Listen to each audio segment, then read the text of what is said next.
देखिए लगातार छठवां ट्रेडिंग सेशन है जहां मिड कैप इंडेक्स में तेजी देखने मिल रही है और ऑलमोस्ट मार्च के बाद पहले बार अब ये 15,000 का लेवल जो है वो छूने जा रहा है। स्टॉक्स स्पेसिफिक बात करें तो सबसे पहले जिनके नतीजे आए वहां देखिए इन्फो एज, नतीजे ठीक ठाक थे, क्यूआईपी के लिए अप्रूवल दिया, स्टॉक में तेजी है। एजिस लॉजिस्टिक नतीजों के बाद तेजी, लेकिन सुदर्शन केमिकल और एआईए इंजीनियरिंग नतीजों के बाद यहां कुछ हद तक गिरावट देखने मिल रही है, 2-2.5% के आसपास की।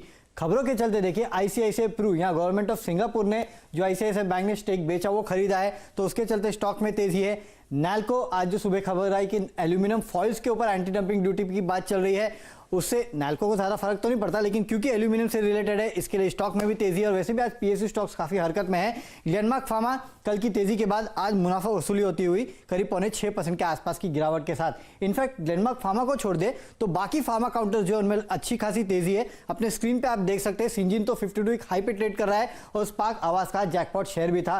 इसके अलावा अगर आप देखें तो बैंकिंग स्टॉक्स यहाँ तेजी, और खासकर पीएसयू बैंकिंग स्पेस में PNB bank, union bank, JNK bank, Indian bank को देख लीजिए, 11% के आसपास के गेंस यहाँ देखे जा रहे हैं। और तीसरा जो सेक्टर है वो है कंजम्पशन सेक्टर। कंजम्पशन स्टॉक्स में देखिए इमामी 6.5%, कोलगेट, जेफरीज ने आज इनिशिएट किया कवरेज, 1600 के आसपास के टारगेट दिए, उसके बाद इस काउंटर में तेजी। डाबर, गॉडफ्रे फिलिप जैसे काउंटर में भी जम के खरीदारी हो रही है। इन स्टॉक्स के अलावा Nippon life, RVNL, just dial और पिरामल एंटरप्राइजेस में अच्छी खासी तेजी देखने मिल रही है, बेहतरीन वॉल्यूम के साथ। और गिरावट में है ईआईडी पैरी, इनफैक्ट कल ही इसने 52 वीक हाई लगाया, आज मुनाफा वसूली है। और ऐसे ही मुनाफा वसूली जो है मुथूट फाइनेंस, सेंचुरी टेक्सटाइल और यूनाइटेड स्पिरिट्स में देखने मिल रही है। तो ये वो सिलेक्टेड काउंटर्स है जहां पे मुनाफा वसूली देखने मिल रही है। बाकी काउंटर्स में अगर आप देखें तो अच्छी खासी खरीदारी देखी जा रही है आज। जी हाँ, मूड तेजी का बना हुआ है और वो एक अच्छा संकेत है, और इसीलिए आप देखिएगा 175 अंकों की बढ़त पर दरअसल मिड कैप इंडेक्स ट्रेड कर रहा है। शुक्रिया वरुण इस अपडेट के लिए। लेकिन अब फोकस शिफ्ट करते हैं आईटी कंपनियों पर। देखिए आईटी कंपनियों के लिए एक नेगेटिव खबर नजर आई, और ये आई है अमेरिका की ओर से। दरअसल अमेरिकी राष्ट्रपति डोनाल्ड ट्रंप ने एक ऑर्डर साइन कर दिया है जो ये कहता है कि इस साल के दिसंबर तक H1B वीजास नहीं दिए जाएंगे। इसका क्या इम्पैक्ट होगा भारतीय आईटी इंडस्ट्री के लिए, जहां पर बड़े पैमाने पर भारत से लोग अमेरिका जाते हैं, H1B वीजास पर काम करते हैं, भारतीय कंपनियों के लिए बड़े बड़े प्रोजेक्ट्स एग्जीक्यूट करते हैं। हमारे साथ इसी पर एक अपडेट देने के लिए नैस्कॉम के शिविंदर सिंह साहब जुड़ रहे हैं। ये वाइस प्रेसिडेंट एंड हेड है ग्लोबल ट्रेड डेवलपमेंट के। शिविंदर, स्वागत है आपका सीएनबीसी आवाज पर। देखिए कल परसों से इसकी काफी चर्चा हो रही थी, तो ऐसा आई एम श्योर आप लोगों को नैस्कॉम पर पता लगा होगा कि अमेरिका इस तरह का कोई कदम उठाने वाला है। इसके इम्प्लीकेशंस क्या रहेंगे और क्या लार्जली आपको लग रहा है ये इस समय इलेक्शन के मद्देनजर अमेरिकी सरकार ने कदम उठाया है? धन्यवाद मुझे यहाँ बुलाने के लिए।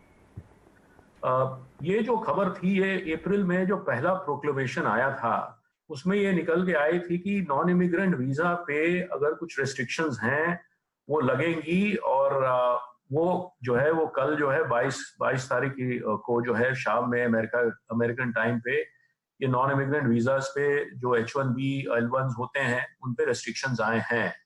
और वो रेस्ट्रिक्शंस हैं कि अभी तक जो है वो 31 दिसंबर तक आपने कहा कि वो टेम्पररी वो रेस्ट्रिक्शंस हुए हैं। अब ये जो अमेरिकी अर्थव्यवस्था है उसको ये नेगेटिवली जरूर इम्पैक्ट करेगी। और अगर आप देखें तो ये हम ही नहीं कह रहे हैं, ये सेनेट जुडिशरी कमेटी के chairman senator Lindsey Graham, Elon Musk हैं, कई लोग जो है वो लोग ट्विटर पे उन्होंने बताया है ये। अब खास बात ये है कि अब इसका जो इम्पैक्ट हो रहा है वो क्यों हो रहा है, और ये जो प्रोक्लेमेशन है वो क्यों किया गया है। ये प्रोक्लेमेशन जो है वो इसलिए किया गया है क्योंकि कहा जाता है कि अनएम्प्लॉयमेंट फिगर्स बढ़े हुए हैं और कोविड-19 की वजह से और इकोनॉमी स्लो हो गई। लेकिन अगर हम देखते हैं तो रियलिटी जो है वो कुछ अलग बताती है कि H1B वीजास जो होते हैं वो बड़े क्रिटिकल स्किल्स जो है वो गैप को बड़े ब्रिज करते हैं, और ये स्किल सेट जो होता है वो डिमांड में है और वो वहां नहीं पाया जाता है, इसलिए वो जाते हैं और इसलिए इकोनॉमी को वो कॉम्पिटिटिव बनाते हैं। दूसरी और सबसे महत्वपूर्ण बात यह है कि अनएम्प्लॉयमेंट रेट जो है कंप्यूटर ऑक्यूपेशन का, जिसमें ज्यादातर H1Bs आते हैं, उनका घट रहा है अनएम्प्लॉयमेंट। जनवरी में वो 3% था, वो घट के 2.5% हो गया मई में, जबकि दूसरे ऑक्यूपेशंस का अनएम्प्लॉयमेंट 4% से 13.5% हो गया। और आज के दिन में 625,000 जॉब वैकेंसीज कंप्यूटर ऑक्यूपेशन में हैं और इसी में H1B ज्यादातर आते हैं।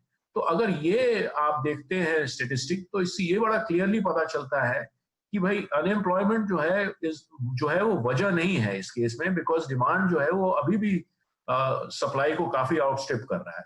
और तीसरी और सबसे महत्वपूर्ण बात और भी पॉइंट एक और टेकन, है, लेकिन आप मुझे ये बताइए, भारतीय आईटी कंपनियां और आप देखिए H1B वीजाज भारतीयों को 70% भारतीयों का हाथ लगता है, क्योंकि उतनी डिमांड है उन कर्मचारियों की।